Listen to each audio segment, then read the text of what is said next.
Hace unos días atrás, esta semana en particular, yo vi una conferencia, parte de una conferencia de una dama de mediana edad que hizo algunas confesiones que me llamaron mucho la atención y que de alguna forma dispararon este mensaje, o el Señor lo usó como catalizador para transmitir este mensaje de parte del Señor.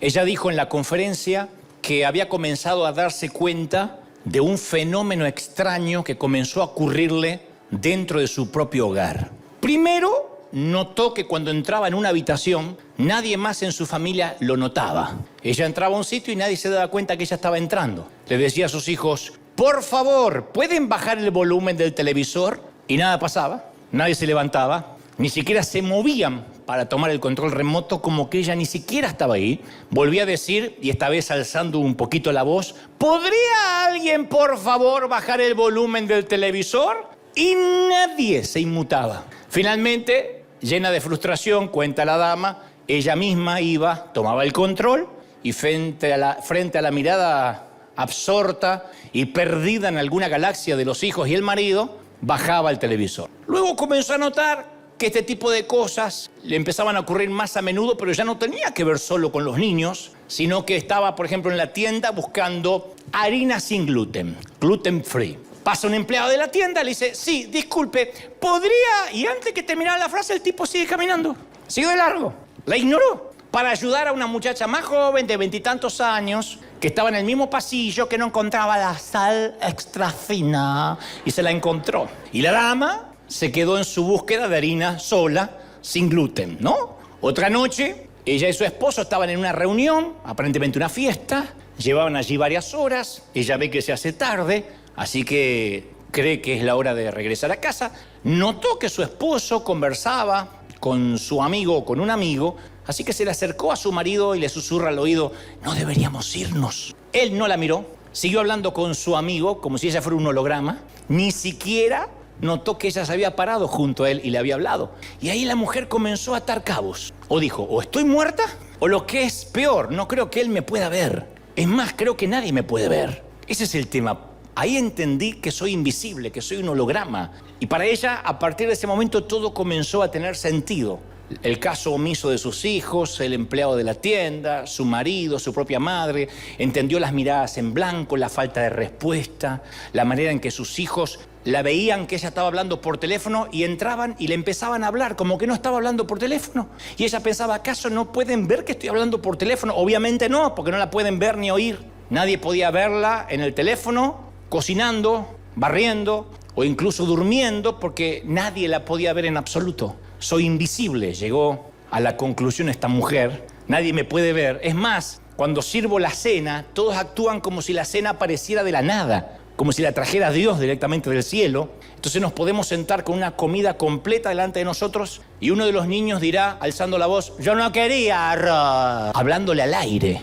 Y en ese mismo aire al que el marido a veces se dirige cuando inspecciona la mesa completa y dice, no hay mayonesa, no hay ketchup.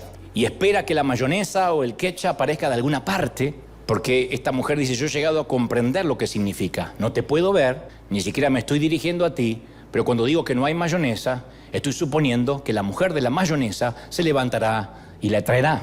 Y tiene razón. La mayonesa aparece como por arte de magia, el arroz se cambia por puré y continuamos la cena. Y nadie da las gracias. Nadie dice gracias, mamá, porque nadie ve que alguien haya hecho algo. Todo aparece, alguien lo hace. Soy invisible, dice la mujer. Y aclara, los miembros de mi familia no tienen idea de cómo sus calcetines y sus calzones regresan limpios a los cajones. Estoy pensando seriamente que mi hijo cree que los calzones se lavan solos y por su propia voluntad regresan al cajón.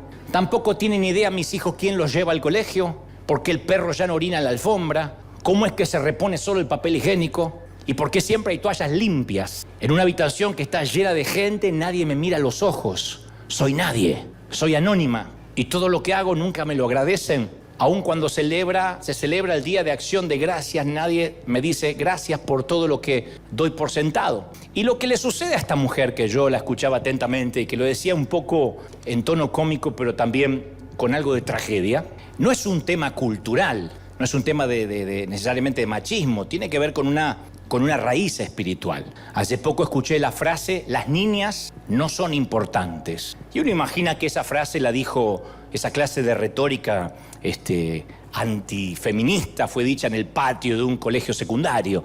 Pero este comentario no vino de un adolescente machista mofándose de sus compañeros de clase. Esta fue la convicción calmada de un soldado afgano que hablaba por televisión a la cadena de noticias CNN acerca de sus propias hermanas. Él dijo, mirando a cámara, las niñas no nos importan. Él quiso decir exactamente lo que dijo, no fue un eufemismo. Una de las diferencias culturales más chocantes es ver qué duro se trata a las mujeres bajo el régimen talibán. Pero sé que muchas personas, tanto hombres como mujeres, porque esto no discrimina género, en algún momento nos detenemos a considerar, como la mujer que te acabo de contar, cuál es nuestro lugar en el mundo, y no precisamente porque vivamos en Afganistán. Porque todos nos hemos sentido alguna vez invisibles, como el caso de esta mamá, esta ama de casa. Puede que haya hombres que se sientan invisibles, que también no se den por sentado lo que él hace, lo que provee.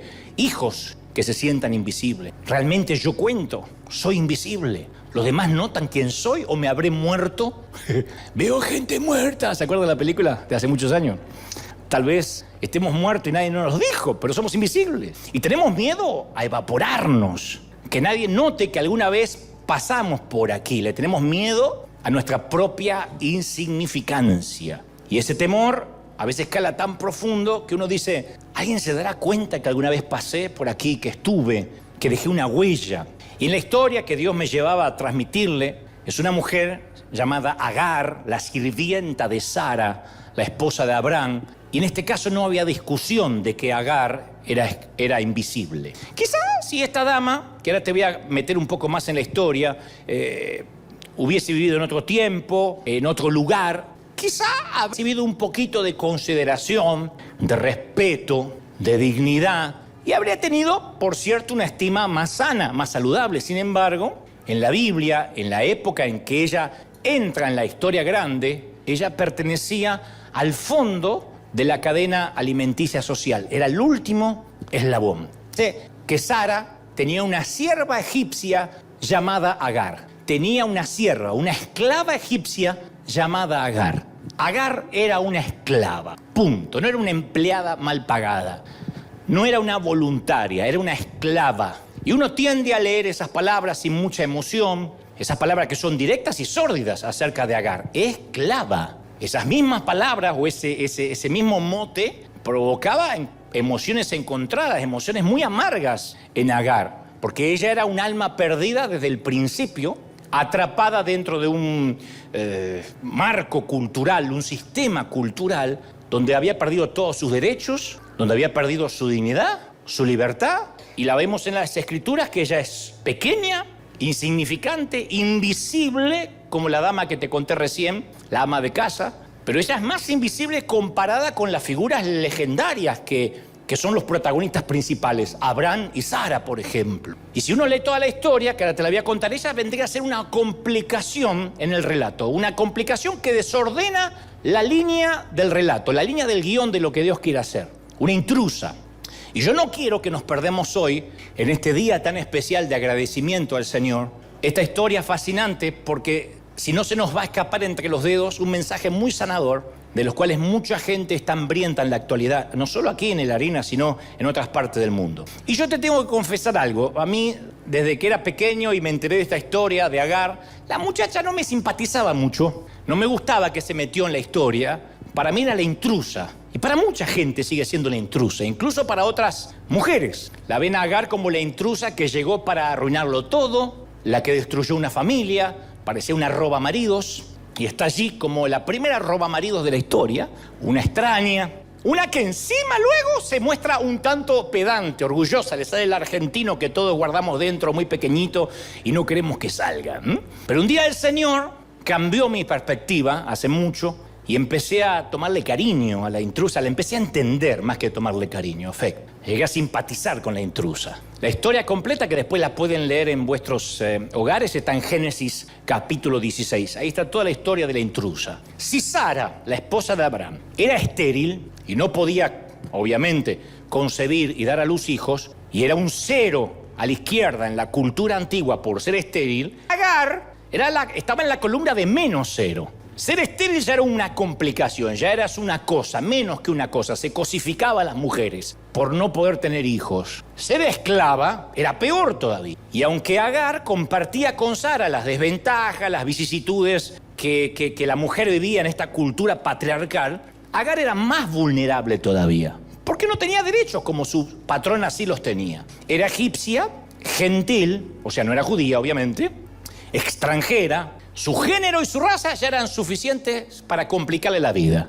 Desde que nace, su género y su raza le complicaron la vida. Pero eso no era nada con su posición como esclava. Encima que era gentil, que era egipcia, ahora era esclava. Se cree que Agar entra anónimamente en la gran historia antes de la narrativa del Génesis, cuando Faraón enriqueció a Abraham por el privilegio de casarse con Sara. Entonces Faraón trató bien a Abraham por causa de Sara y le dio, dice, ovejas, vacas, esclavos, esclavas, asnos, camellos. Así que Agar bien pudo haber sido uno de los artículos del inventario de la propiedad de Abraham. ¿Qué te dieron, Abraham? Y el faraón me dio vacas, me dio ganado, me dio un par de esclavos. Entre los esclavos, ahí estaba Agar. ¡Qué horror! Despertar una mañana con las noticias que te encaminan al lugar de las subastas. Qué horripilante debe ser para una niña que te arranquen de las personas que más amas y te pongan junto con el ganado, colocado en las manos de un extraño y no sabes dónde vas a parar, cómo te va a ir, puesto al mismo nivel de los caballos, de las ovejas, del ganado con cuerno, de los cerdos. Entonces ahí estaban en la subasta ganado, mujeres, cerdos, niños, todos en el mismo escalón de la existencia social y sujetos a una inspección estricta, donde se le miraban las orejas, cada orificio, se los desnudaban delante de todos, se les revisaba si tenían piojos, al mismo nivel que un animal. Y Agar era una esclava africana. ¿Cómo llegó a serlo? ¿Cómo llegó a ser esclava, digo? Nadie lo va a saber jamás, la Biblia no nos dice.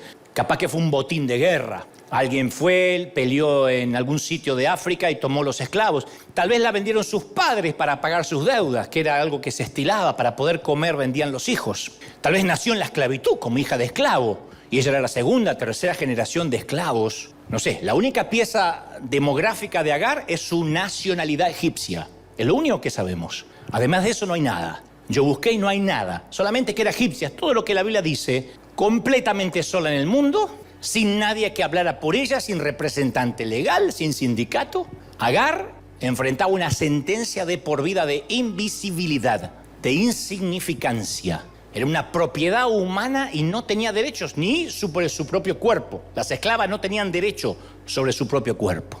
Esos derechos le pertenecían a otro, a su amo. Y un día le dijeron que su ama, su patrona Sará, o Sarai en ese momento, la usaría como una madre sustituta. Y no había inseminación artificial, convengamos, ¿no? Pero le iba a usar como una mamá sustituta. Y hasta donde sabemos, porque uno investiga, por lo menos yo estuve viendo ayer, Sara no mostró su ama ninguna consideración por la dignidad de Agar. No mostró ninguna humanidad, sabiendo que Agar tenía los mismos sentimientos, esperanzas y anhelos que cualquier otra mujer, independientemente del color de la piel.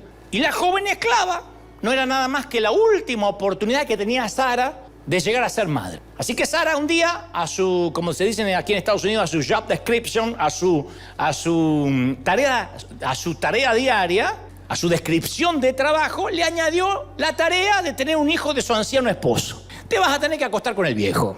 Cuando termine de fregar los pisos y limpie los cerdos, por favor, el viejo te está esperando en la habitación. Es una situación repugnante. No podemos ponerle un marco bíblico sacro, porque es una situación repugnante. Hay una sola manera de tener hijos, que solo la podemos comprender, insisto, en el marco de la cultura patriarcal de Medio Oriente, pero no deja de ser repugnante. No es que le dijo, haz el sacrificio, ahí está Brad Pitt esperándote. Y ella dijo, bueno, ¿qué va a hacer? Todo sea por el Señor. Le hago estar con el viejo, con el patrón. Entonces, en ese entonces, en esa cultura había una multiplicidad de esposas, de concubinas, una cosa corriente de aquellos tiempos. Yo, cuando llegue al cielo, voy a decirle a esa gente cómo hicieron con tantas suegras, porque eso fue algo realmente, por eso se ganaron el cielo. Pero había una necesidad de preservar la familia, ¿no? En el pueblo judío había que preservar la prole, los hijos, especialmente cuando la esposa era estéril, había que buscar la manera.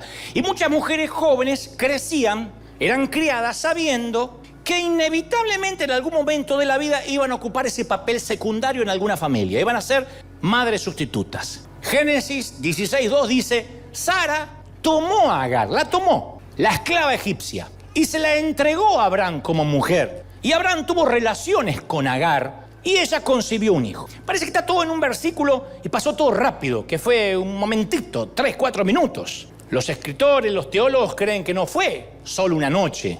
No hay posibilidad que necesariamente ella haya quedado embarazada de solo una relación. Así que cuando dice tomó, se la entregó, posiblemente eso fue varios días, eso fue durante varias noches. Y visto de la perspectiva de Sara, este era un curso de acción culturalmente aceptable. ¿No puedo tener hijos? Bueno, entonces vas a acostarte con la esclava y cuando ella esté pariendo, va a parir al hijo sobre mis piernas. Y yo voy a hacer de cuenta que es mío. Así que Sara se hace un costado y deja que una mujer más joven, una esclava, hiciera lo que ella era incapaz de hacer como mujer, concebir un hijo para su esposo, su anciano esposo. Entonces las leyes del Medio Oriente autorizaban, insisto, a la esposa estéril a usar a su sirvienta para este tipo de menesteres. Lo que es peor, estas leyes estipulaban que el niño, cuando nacía, no le pertenecía a la mujer que lo había parido, a la mujer, a la mamá biológica, le pertenecía a la madre estéril, que tenía además el poder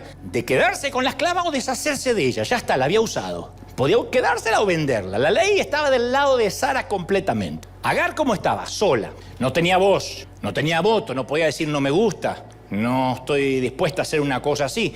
Porque ella no significaba nada, no valía nada. Era invisible, era utilitaria a Sara para concebir un bebé. Pero nadie anticipó lo que iba a pasar entre las dinámicas de estas dos mujeres que iban a explotar en cuanto Agar supiera que estaba embarazada. El primer retraso femenino de Agar y que se enteran todos, empieza un caos familiar. Dice la Escritura, cuando Agar quedó embarazada, comenzó a mirar con desprecio a su señora. Empezó a mirar a Sara con desprecio, porque Sara la estaba usando. Está bien, insisto, era la ley, se podía, pero Sara la estaba utilizando para algo que a ella nunca le habían preguntado. Ella ahora tenía un hijo que, si bien estaba en su vientre, ni siquiera iba a poder decir es mi hijo. Agar tenía una multitud de razones para sentirse invisible, pero cuando descubrió que estaba embarazada, de alguna manera sintió una dulce reivindicación. Te dicen, ¿y por qué se burlaba de la señora? Y bueno, porque es la primera reivindicación que tiene en la vida.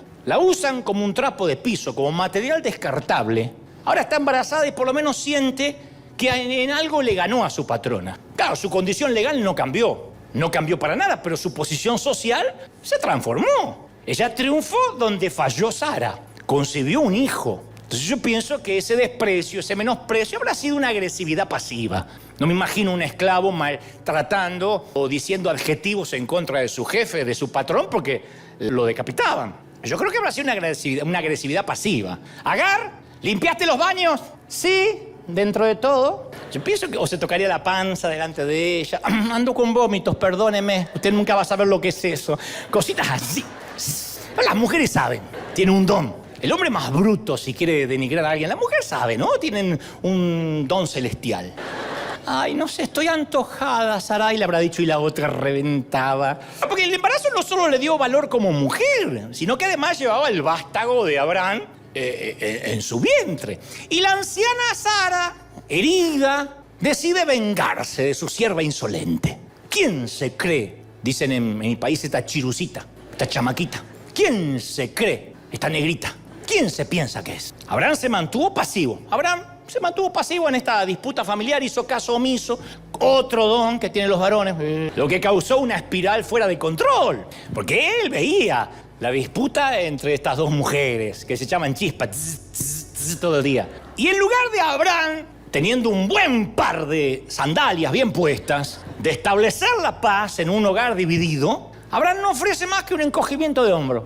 Mira lo que me hace esta. ¿Quién se cree que es? No sabe que nada más me está apretando el vientre. Se piensa que mi jefa es la esclava. Hace algo. Ya está. Viene la otra. La señora me maltrata. La señora me maltrata. Anda a hacer las cosas. Está jugando el Barça. Déjame. Sara no quería ver ni en figuritas a la esclava. Se le venía a la mente, imagino yo, que mal o bien esta dama fue producto de la lujuria de él por varias noches. Porque, insisto, de seguro no fue una sola vez. Y de solo verla y saber que ella había sido parte de una intimidad con su esposo, le revolvía la sangre. Dijo, esta es una pésima idea. Así que Sara le pide a su esposo que se la quiten de encima. Quiero que la eche. Todavía no habían tenido el hijo. Pero dice, yo quiero que te la saques de encima. Sí, pero esta no es noche, quiero que te la quites de encima. Y él le respondió, mira, tu esclava está en tus manos. A mí no me metas en los problemas domésticos. Haz con ella lo bien que te parezca. Eso dijo Abraham. Y ese abandono, ese desdén, esa desidia hacia Agar, le dio licencia a Sara para maltratar a esta mujer. Le dio una licencia para que la trate mal, para que empiece a hacerle la vida imposible. Y dice la palabra, no da muchos detalles, pero dice la palabra que Agar, temiendo por su vida, temiendo para que su patrona la mate, una noche se escapa en dirección a Egipto. Se cree que en dirección a Egipto. No dice bien, pero todo dice que pudo haber ido para Egipto, porque al fin y al cabo es de allí donde la tomaron esclava. Agar merecía protección, no fue idea de ella. ¿Qué tal Abraham y Sara si nos embarazamos? No fue idea de ella, pero no se le dio esa protección. Y ahora es arrojada como un refrigerador viejo que ya no sirve. Ella había sido su amante. Aún así tenía cierto grado de honor, cierto grado de dignidad. De alguna forma indecente se sentía especial. Pero ahora ¿qué era? Solo una madre soltera, una mujer embarazada soltera. Y fue arrojada sin honor, vergonzosamente expulsada de la vida de Abraham y sin vida propia, porque ahora tiene un hijo en su vientre. Me preguntaba ayer, mientras hacía este mensaje, ¿él sentía algo por ella? Probablemente, Abraham sentía algo por ella. No era una cosa, era una mujer. ¿Él amaría al hijo de su vientre? Y quizás sí. Solo que su esposa dijo, es suficiente, no la soporto. Me hace caritas todo el tiempo, no soporto que pase por la puerta de la tienda tocándose la pancita cuando recién tiene 4 semanas y se toca la panza como va a explotar. Lo que va a hacer esta a los 9 meses. Entonces, él había tomado la decisión correcta de no meterse. Yo no me meto, problema de mujeres. ¿Pero correcta para quién? ¿Fue correcta para Agar? No. Era correcta la decisión para Sara. Era correcta para él, pero no correcta para Agar. Así que Agar termina huyendo al desierto, solita, embarazada. Un momento negro en la historia de la familia escogida. Un momento espantoso que quisiéramos borrar de las escrituras, pero ahí está, es parte de la historia. Y luego de recorrer cierta distancia, esta mujer embarazada está cansada, dice las escrituras, con hambre, sedienta, y la encontró. Esto a mí me puso la piel de pollo, la piel de gallina. Voy a hablar neutro, me puso la piel de gallina. Oh, entendió alguien. Y la encontró. El ángel de Jehová la encontró junto a una fuente de agua en el desierto. Yo quiero dejar en claro esto antes de avanzar. Cada vez que la palabra en el antiguo pacto dice el ángel del Señor, se cree, casi todos los teólogos coinciden, que cada vez que la palabra en el Antiguo Testamento dice el ángel del Señor, esas fueron apariciones de Cristo, del Hijo de Dios, antes de la encarnación. Es Jesucristo, el ángel de Jehová. No sabían cómo definirlo los profetas y a veces no sabían que habían hablado con él hasta casi terminando la conversación. Pero se creen que el ángel de Jehová, Jesucristo, fue el que le apareció a Jacob. Si no, generalmente sí se hace referencia a que fue Miguel, que fue Gabriel, Dante, los distintos ángeles que tiene el Señor. Pero cuando dice el ángel de Jehová, está hablando del Señor. Así que esta es la primera vez que etimológicamente el Señor se encuentra con una mujer solitaria junto a un pozo. Primera vez. La segunda vez sería muchos años después, con otra mujer, junto a otro pozo. La mujer samaritana, ¿se acuerda? La mujer de los 5 maridos y el flamante amante. Bueno, pero esta es la primera mujer que el Señor se encuentra junto a un pozo. Y ahora el Señor le hace 2 preguntas, de las cuales Agar responde solo una. Le dice el Señor, Agar, sierva de Sarai. O sea, le está diciendo, yo sé dónde trabajas, para quién trabajas y que este no es tu sitio. Agar, sierva de Sarai, ¿de dónde has venido? ¿Y para dónde vas? Y ella responde solo una pregunta. Huyo de la presencia de mi señora Sara. Eso es de dónde has venido, ¿no? ¿A dónde vas? No le responde. Porque estaba claro para Agar de dónde venía. Estaba huyendo de su ama que la estaba maltratando mucho y ella dijo, me va a matar. ¿A dónde iba? No, tal vez no lo tenían claro la dama, la mujer. O tal vez, como se creía, iba en dirección a Egipto. Y muchos creen que fue aquí donde Agar por primera vez conoce y abraza la fe del Dios de Abraham. Ella era egipcia, era gentil. Sus patrones tenían su dios, ella tenía sus propios dioses de Egipto. Acá, cuando se encuentra con el Señor, digo esto porque nadie se encuentra con el Señor y sigue igual. No hay un solo episodio en la Biblia donde Saulo se encuentra con el Señor, camino a Damasco y después sigue igual. Donde se encuentra, no sé, alguien por el camino a Emaús con el Señor y siguen igual. Todos cambian cuando se encuentran con el Señor, ¿sí o no? Así que si se encontró con el ángel de Jehová, con el Señor, acá se cree que Agar tiene un cambio en su corazón. Ahora, a ver, porque ya nos vamos metiendo en lo que quiero transmitirte. Está nada más la historia. Ella está embarazada, en peligro, afligida, angustiada, humillada, aterrorizada, sola. Y el encuentro del Señor con Agar nos da una señal de las palabras que algún día Pablo, muchos años más tarde, le diría a los Gálatas, en Gálatas 3:28. Ya no hay judío, ya no hay griego, ya no hay esclavo, ya no hay libre, no hay distinción entre hombre ni mujer, sino que todos ustedes son uno en Cristo Jesús. Todos. Ya en este entonces la teología funcionaba. Todos o nadie. No es que el Señor dice, bueno, yo con los esclavos no hablo. No. No hay judío, no hay griego, no hay esclavo. Dios se interesaba profundamente, esto es lo que a mí me partía la cabeza ayer, Dios se interesaba profundamente por la esclava africana. ¿De verdad? Ustedes han visto películas, hemos visto películas de esclavos aquí en los Estados Unidos. El último escalafón de la cadena alimenticia social. Lleven esto miles de años para atrás en una sociedad totalmente patriarcal donde la mujer es una cosa. Donde encima que esta es una cosa por ser mujer es gentil. Es egipcia, es esclava y Dios le sale al encuentro. Ella pudo haber sido invisible para el mundo, pero en el radar de Dios brillaba con luz de neón. Dios la conocía, Dios sabía quién era. A mí me impresiona. Dios la conocía. Sierva de Sarai, ¿dónde vas? En esta reunión del desierto no fue un encuentro de casualidad. Bueno, es que siempre Jesús andaba dando vuelta por ahí. No, la encontró el Señor, la encontró el ángel del Señor. Si la encontró, habla de una búsqueda. ¡Uy, te encontré! Porque te estaba buscando. De una investigación, de una búsqueda. El Señor arribando al desierto, buscando una esclava, ¿de verdad?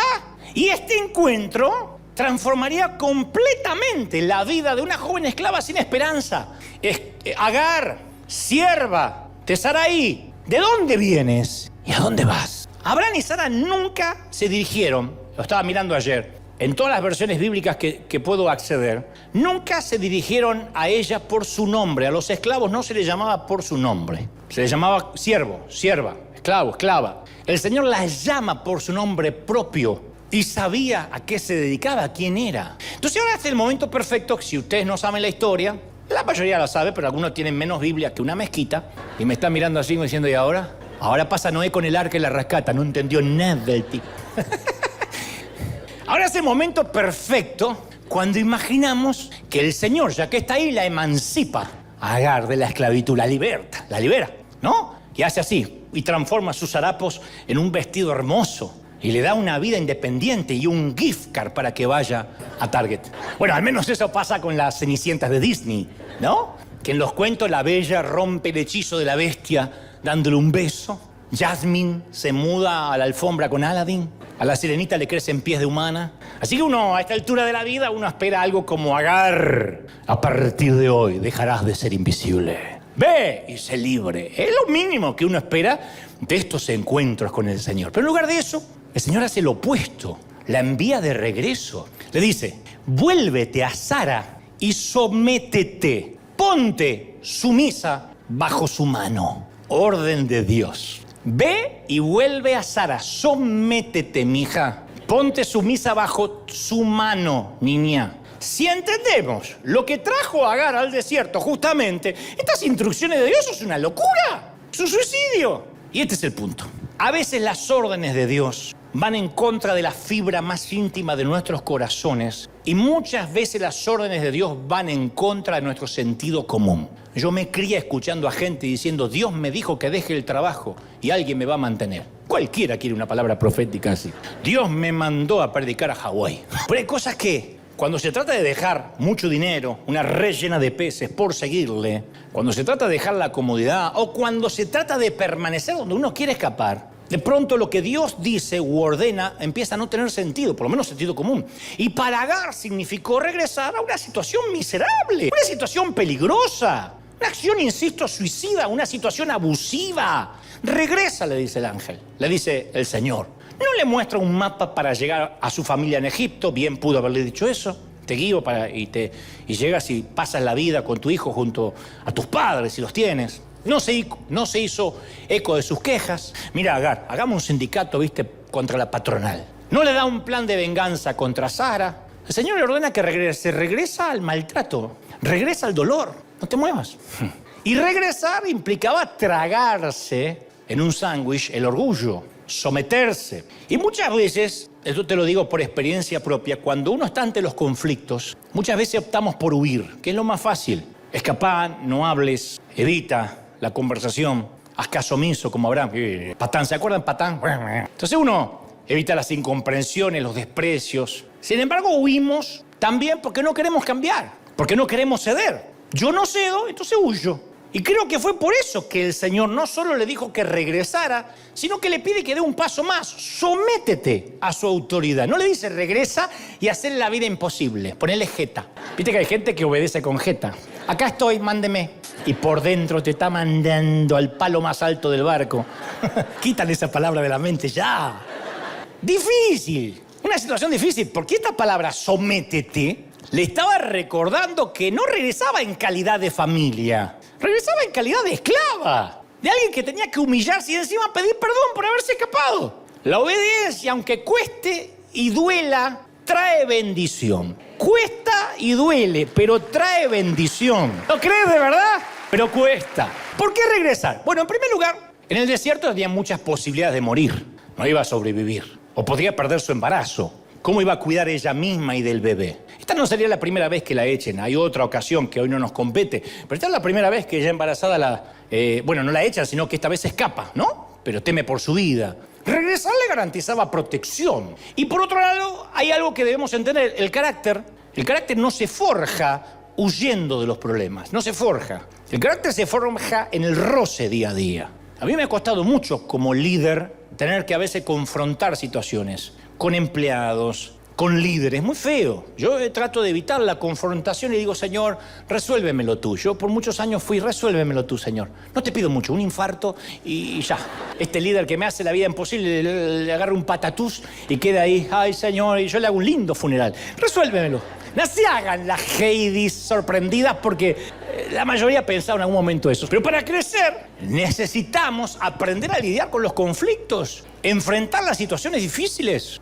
Esas son las cosas difíciles que el Señor usa para moldearnos. Si no, ¿cómo nos moldea? A los legalistas, a los religiosos les gusta decir el Señor al que ama disciplina y te muestra la disciplina como un castigo. Se te rompe una rueda, se te explota una llanta del auto, se te arruina la cafetera, la suegra no tiene dónde vivir y se instala en el sillón. Eso es un castigo de Jehová. No, nosotros no estamos bajo la ira de Dios, estamos en Cristo bajo la gracia. Entonces, cuando habla de disciplina, no habla de castigo. Cuando habla de disciplina, es el Señor permitiendo situaciones que no nos gustan, pero que nos van a ir moldeando conforme al carácter, a la estatura de la plenitud de Cristo. O sea, dicho de otra manera, nos van santificando, van probando nuestra paciencia. Como dijo aquella hermana, pastor, ore por mí que necesito paciencia. Y el pastor dijo, Señor, envíale crisis y envíale enfermedades y haz que su esposo sea más bruto que nunca y que le eructe en la cara. No quería paciencia. ¿Cómo va a tener paciencia si no la ejercita? Entonces, a veces regresar implica regresar a la rutina, a los montones de ropa sucia, a las cosas que te toca hacer y nadie te agradece, a las cosas que haces y nadie te honra ni te reconoce. Regresar a lo que Dios nos llama, grande o pequeño, sin fuerzas o con fuerzas, con angustia o con un poquito de alegría, es una marca de nuestra obediencia. En ocasiones hay que obedecer. Y créeme, Él nos da la gracia para obedecer, para permanecer. Así que Agar obedece, aunque le costó, obedece. Y yo sé que alguien necesita oír esto. Hay gente que tiene que obedecer, aunque con dolor, aunque va en contra de nuestras fibras más íntimas de lo que quisiéramos hacer. Yo no sé si en este momento el Señor te está llamando a hacer algo y te cuesta muchísimo. Recuerda a Cristo en Filipenses 2:8, donde dice que Él obedeció hasta la muerte. Su obediencia es un ejemplo, es una obediencia perfecta. Pero lo diferente de Agar es que ahora ella regresa con un propósito. Ustedes dicen, ¿y por qué tiene que volver a lo mismo? Y Dios no tenía un poco de consideración, pero no nos perdamos este detalle. Ella tuvo un encuentro con Dios, entonces ahora regresa con un propósito. Ahora tiene una misión que requiere su regreso. Pero una misión, cuando uno tiene que permanecer en un sitio con un propósito, todo cambia. Es un propósito. Si yo te doy un boarding pass, un pase de abordar, y te digo que tienes que esperar 4, 5, 6, 7 horas en el aeropuerto, el tener el pase a bordo es un propósito. Pero si yo te pongo en un aeropuerto y te digo, quédate ahí hasta que algún día salga un avión, ¿en cuál subo? ¿Qué sé yo? No aguanta ni 10 minutos, porque no hay propósito. El propósito te da la paciencia, la gracia para decir, bueno, yo tengo un pase de abordar. Voy a salir de esta crisis, voy a salir de esta situación. Ya está, Dios me lo prometió. Esto es lo que ahora Agar tiene, un pase de abordar. ¿Cómo sé que lo tiene? Porque el Señor sigue hablando con ella y le dice, está todo en el capítulo 16 de Génesis, le dice, vuelve porque voy a multiplicar tu descendencia. Tu descendencia no va a poder ser contada de la multitud. Te voy a hacer una abuelastra, a tener nieto, bisnieto, le da esperanza de vida y le dice que ese vástago no va a ser un bastardo. De su hijo Ismael nacería lo que hoy es la multitud árabe, los palestinos en todo el mundo. De ese episodio. Hoy si miras un mapa van a ver que Israel ocupa una pequeña franja de tierra y está rodeada por varias naciones árabes mucho más grandes. Toda la franja de Gaza, Jordania, Siria, Arabia Saudita, Irak, Egipto, todo es todo parte del mundo palestino. Y yo quiero dejar claro algo, no todos los árabes son musulmanes y no todos los musulmanes son árabes. Lo aclaro porque el otro día dijimos, celebraron los árabes aquí la Navidad, casi vienen a incendiar el Ku Klux Klan River Arena. Es más, hay más musulmanes que no son árabes en áreas como Indonesia y Malasia que árabes que sí son musulmanes. Pero en términos generales, lo que trato de decir es que los árabes tienen un rechazo, una hostilidad hacia los judíos y los judíos hacia los árabes. Esto es viceversa. Y la explicación de esta hostilidad hasta la fecha de judíos y palestinos proviene de acá, de esta historia. Los judíos son descendientes de Isaac, hijo de Abraham y Sara. Los palestinos, los árabes, son descendientes de Ismael, hijo de Abraham y Agar. Pero volviendo a nuestra historia, el propósito que Dios le da a Agar la capacita para obedecer.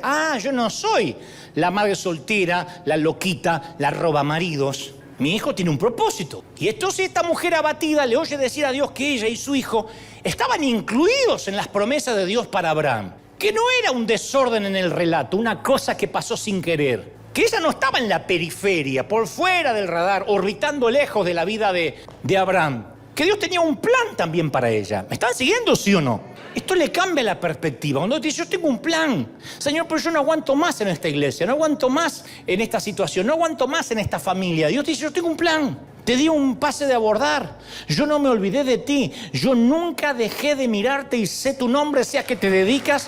Te ama el Señor. No sabes cuánto te ama el Señor.